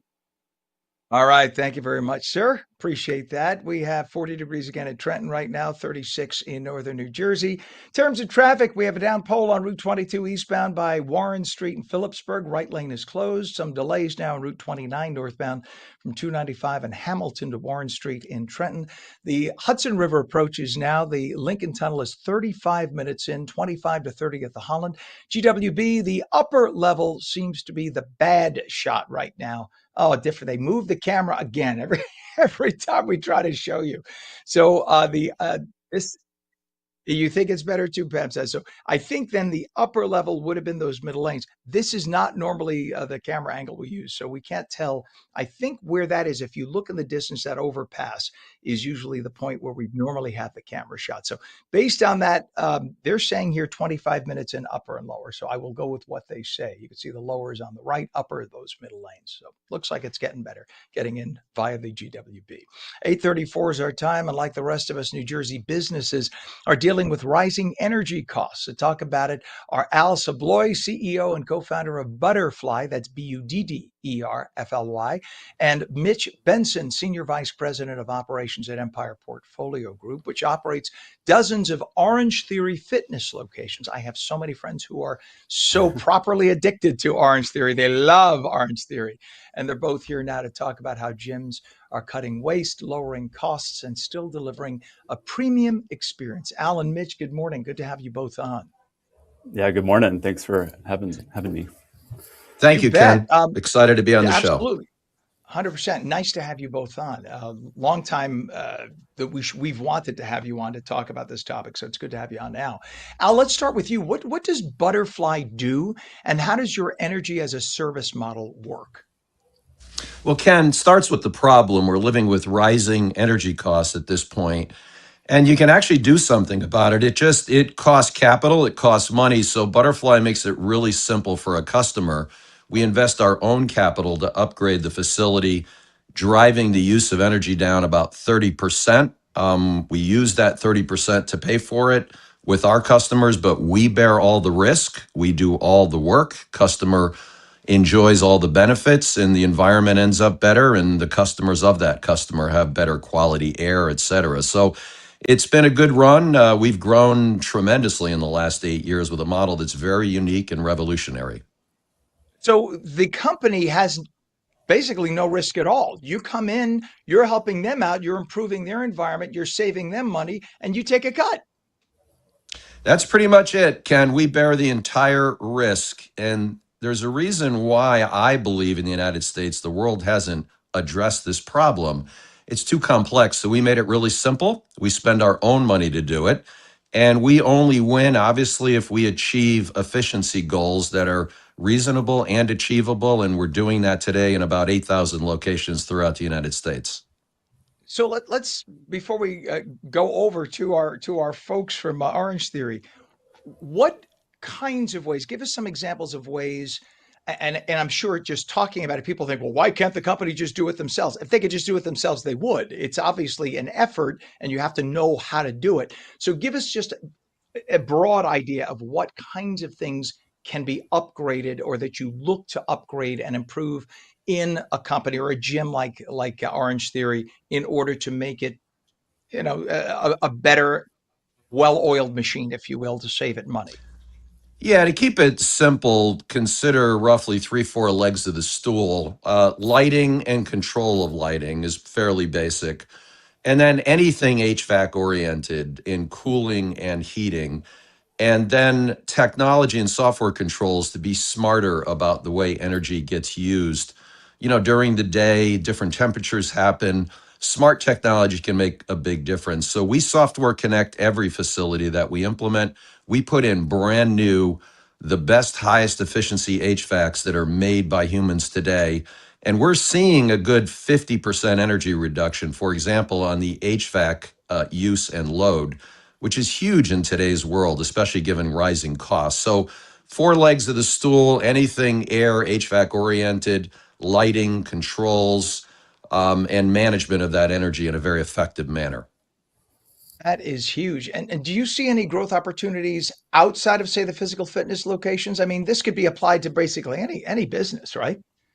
It really can, Ken. We have so much demand right now. We get the choice of where we do business. We've done really well in what I call multi-locational businesses, like Orange Theory and Mitch's business, where there are 53 locations. We like to do projects where if we do 5 or 10 locations, we might as well do 1,000, 5,000, or 10,000. They tend to behave the same. That reduces the risk of our investment as well, which gives us a huge access to capital. We've raised over $1 billion for this business in the last 4 or 5 years, which has been exciting. Wow. It's brilliant. And I bet you most people like me would have never thought that there was that much of a what am I looking for? I was going to say dichotomy, but the difference in terms of the savings, the ability to save that quantity, that amount of money from, say, HVAC. But then again, I think of even my own homes in the past when I've upgraded to more efficient, energy efficient air conditioning systems and was able to save hundreds. So if I could do that on a smaller level with a house, it could only magnify with a business. Let's go to Mitch. I'm sorry to keep you waiting, Mitch, but what are the biggest challenges you face in running? You have 53 Orange Theory locations. So the overhead in operating those locations must be enormous. Yeah, no, it is, and honestly, HVAC and proper, climate control is one of the biggest things for our member, right? Like having a cool, like low humidity environment is very important for our members and running our classes. And we have 60 locations across 9 states and Washington D.C., and some of them are on the older side. So keeping up with aging equipment that's been run very, very hard is a huge challenge for us. And the first thing people complain about if they go to a gym, you walk in, if it looks a little beat up or if it doesn't smell or look clean, the first thing it's a killer for a lot of people I know. They walk in, they leave, and that is all they talk about. So that's why you feel that is essential to keep Orange Theory locations looking, smelling, feeling a certain way, up to a certain level. Yeah, absolutely. Right. I think our members are most concerned about having a comfortable climate. We typically have 30 to 45 hardworking, sweaty members in a class at a time. So having like cool temperatures and low humidity is extremely important to us. Without, proper HVAC, we cannot run our classes. I hear you. And of course, you've been partnering here with Butterfly. And it's, again, for those who hear me saying it, it's Budderfly. What impact have you seen on energy costs since you've partnered with them? Yeah, for us, we've seen roughly, as Al mentioned, like a 30% decrease in our energy usage. Our typical location uses roughly 6,500 kilowatt hours per month per location. So yeah, for us, yeah, we've seen like a 30% decrease in energy usage, and since partnering with Butterfly, that's we've been able to save 102,000 kilowatt hours of energy, which is equivalent to the annual consumption of 10 U.S. homes. That's amazing. So now not only are you helping the environment, et cetera, but now you're also saving capital you could take and invest in opening another location. Yeah, exactly. Right. A big win for us, right, is Butterfly fronts the capital. So then we can, take capital that we would have spent on HVAC units and, use that to invest in our team, new locations, and renovations on our current locations. I love it. Al, let me ask you quickly. We had about 30 seconds left. What's a website for people to get more information? Real simple, Ken. Butterfly, BUDD, 2 Ds, as in dog, .com. And welcome anyone to join us. We love what we do. We love the expansion opportunity in this country. With demand exceeding supply in this world, given the data center craze, we think we can solve a portion of that problem by just saving energy. I got to cut you, Al, only because we're hitting a commercial hard break here. Al Savoy, CEO and co-founder of Butterfly with 2 Ds, and Mitch Benson, Senior Vice President of Operations at Empire Portfolio Group, the good folks at Orange Theory. Thank you for coming on this morning. Thank you, Ken. All right, we are coming right back.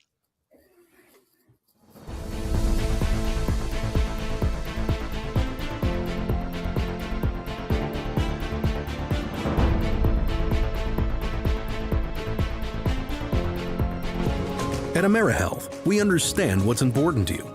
It's why we offer some of the lowest cost health plans in New Jersey, with access to one of the state's largest networks of doctors and hospitals. Plus, with free 24/7 virtual care, you can see a doctor anytime and anywhere. And we're committed to giving back to help make a difference in our communities. Learn more at AmeriHealth.com. A health plan for everyone.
Play it like the New York Sirens.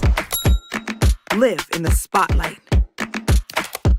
Etch your name in lights. Embrace the noise. And when it calls you, turn it up. Get louder. Play it like they'll hear us everywhere. Because this is our team. New York Sirens. Play it big.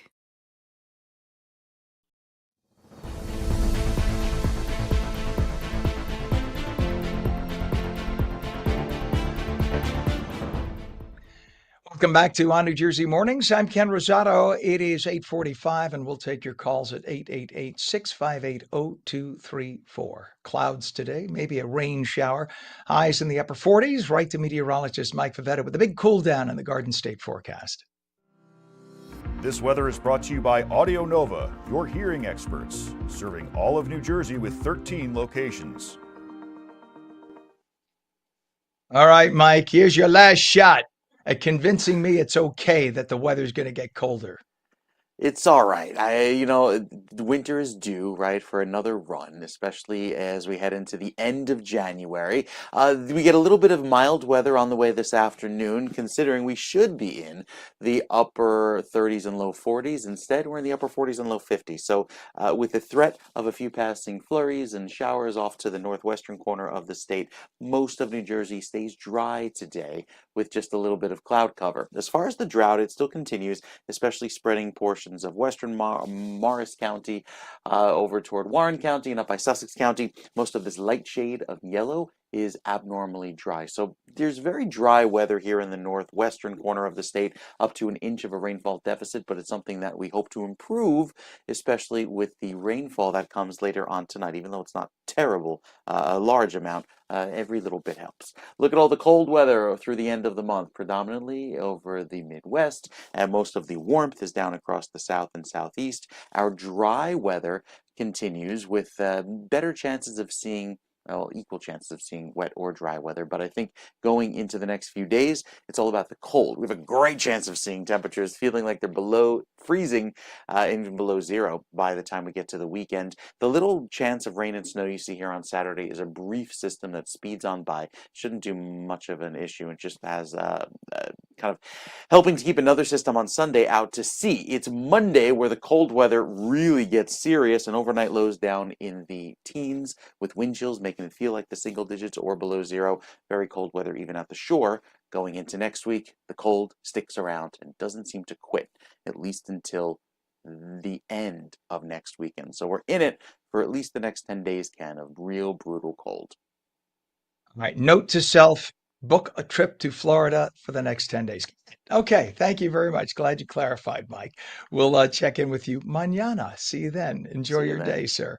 Thank you. 36 degrees, northern New Jersey, 40 again in Trenton. It has not budged. It has been that way for 2 hours exactly, not budged, not even a tenth of a degree in that whole time. In terms of traffic, we have a downed pole on Route 22 eastbound by Warren Street in Phillipsburg. One lane is closed right now. Don't know if, I guess, yeah, we're not going to show that.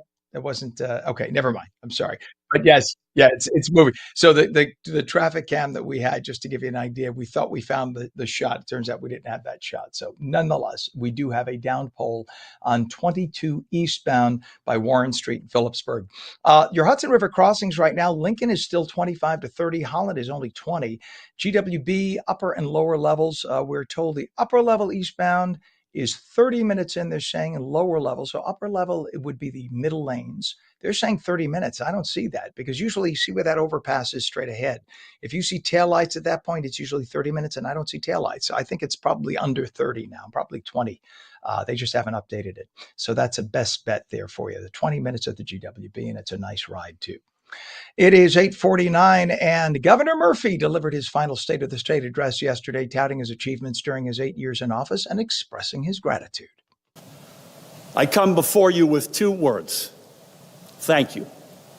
Thank you for entrusting me with the sacred responsibility of serving as governor. Thank you for welcoming me into your homes, your workplaces, your schools, and your houses of worship. Thank you for always telling me the truth and for being authentic. And if I may summon the spirit of another dear friend who's no longer with us, again, one of my predecessors, Governor Brendan Byrne, thank you for occasionally waving to me with all 5 fingers.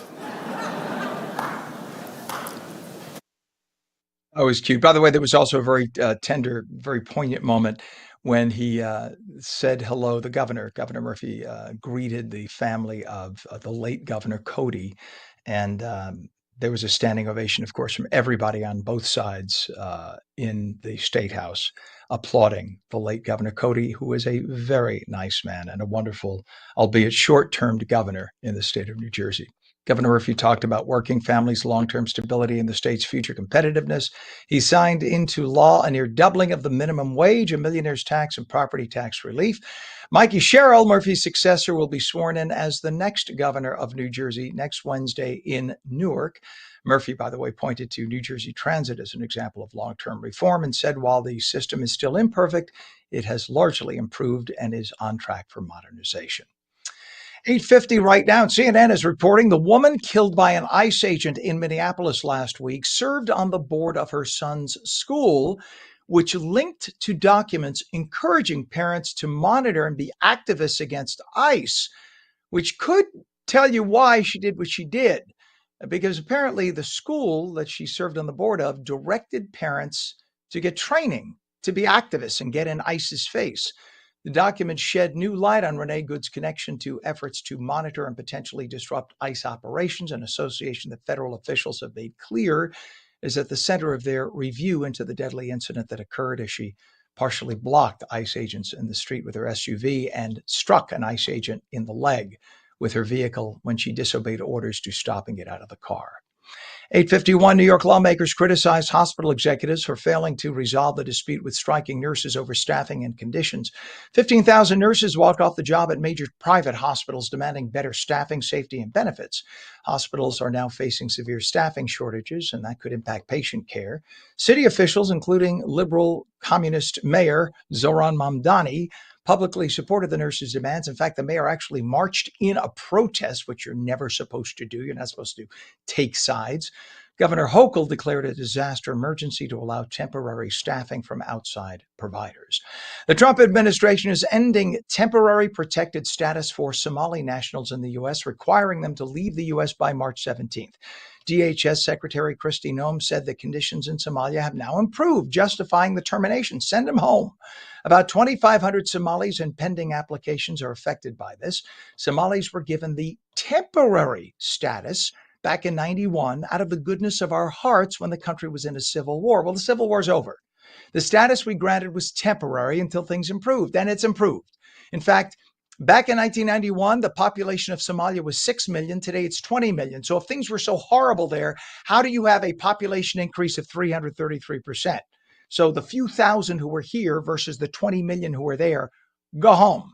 In the same period, by the way, the U.S. population only increased by 35%. So things are really good there if the population went up 333%. Go home. Somalis, go home. You've overstayed your damn welcome. We let so many in out of the kindness of our hearts. Then a large number decides to turn criminal and scam the system and steal from the American taxpayer. Go home before we arrest you and then send you home. It is 8:53. The U.S. is stepping up its interest in Greenland. The territory sits directly in the flight path of Russian and Chinese missiles, should they ever be fired, God forbid, toward the U.S. Plus, China has been making inroads in Greenland for decades. That's why it's so important to change our status with the place, either by annexing it as part of the U.S. or creating a semi-autonomous status of some sort. Plus, Greenland's 55,000 residents require an infusion of anywhere from $1 to $5 billion a year from Denmark, their parent country, to survive, something the tiny European nation of just 6 million is losing interest in providing. The U.S. could provide Greenland with an infrastructure that they don't have, such as highways and airports. They only have one major airport. That's it for the whole country. And yes, we could mine their natural resources and then cut them in, making them very wealthy, things that Denmark have never done. So watch for a deal to be made within the year. You know what they say, money talks and bullshit walks. And so far, Denmark has been bullshit for Greenland. Colombia's largest rebel group, the ELN, called for a national accord following the recent U.S. intervention in Venezuela. The ELN seeks cooperation with Colombia's next government to tackle poverty and drug issues. The statement comes amid reports of joint Colombian U.S. operations against the group. The ELN says it's looking for broader political solutions rather than continued conflict. 8:55, Israel announced it's suspending contacts with several UN agencies and ongoing tensions. The move follows the U.S. withdrawing from some UN bodies, influencing Israel's decision. The UN and its subsidiary UNICEF has a history of misappropriating emergency supplies meant for certain groups and relabeling origin countries so the donor nations don't get credit for their generosity. I will never forget a 60-minute story back in the late 70s or early 80s. And it showed that UNICEF, which is under the umbrella of the UN, took American donated food that was on the box. It said donated by the citizens of the United States. And it covered that up by saying donated by, and it created some like Europe or some country, not the continent of Europe, but a country from Europe, so that the U.S. citizens would not look like the generous donors that they were. And yet they continue to want billions from us to function every year when other countries don't give them a dime. Yeah, I think it's time maybe to kick the UN out because they are useless. Minnesota's Twin Cities have filed a lawsuit against the Trump administration over a federal immigration enforcement surge. Officials argue the operation amounts to a federal invasion and violates constitutional rights. The federal immigration crackdown in Minneapolis-St. Paul has been intensifying. The lawsuit followed a fatal shooting by an ICE agent of a protester who struck the agent with her car that sparked local outrage. The plaintiffs are looking for a court order to halt or limit the federal enforcement actions. Meanwhile, ICE agents have federal authority from Congress to round up and deport illegal aliens, which is exactly all they are trying to do in Minnesota. If the protesters don't like it, tough. They could change the law. And liberal Democratic Senator Mark Kelly has sued War Secretary Pete Hegseth, claiming unconstitutional retaliation for his speech. Kelly was censured over participation in a video urging troops to resist so-called illegal orders. He argues the punishment violates his First Amendment rights. However, as a retired Navy captain, Senator Kelly remains subject to provisions of federal law and the Uniform Code of Military Justice, which is why Secretary Hegseth punished Kelly by reducing his retired rank and pension. You have to follow the rules, Kelly. It is 8:57. Meteorologist Mike Favetta says cloudy today, slight chance of a rain shower, highs about 48, then much cooler for the next 10 days. And that is on New Jersey Mornings for your Wednesday, January 14th, 2026. I'm Ken Rosato. Remember, you can stream us at onj.com, Roku, Fire TV, News on Samsung TV Plus, Apple TV, YouTube, Facebook, and X. And now we're streamed live on Substack, Rumble, Twitch, and Local Now. We'll catch you again tomorrow morning starting at 7 when we do our national broadcast, Mornings with Ken Rosato. Tell all your friends about us. Until then, thanks for watching and have a wonderful day.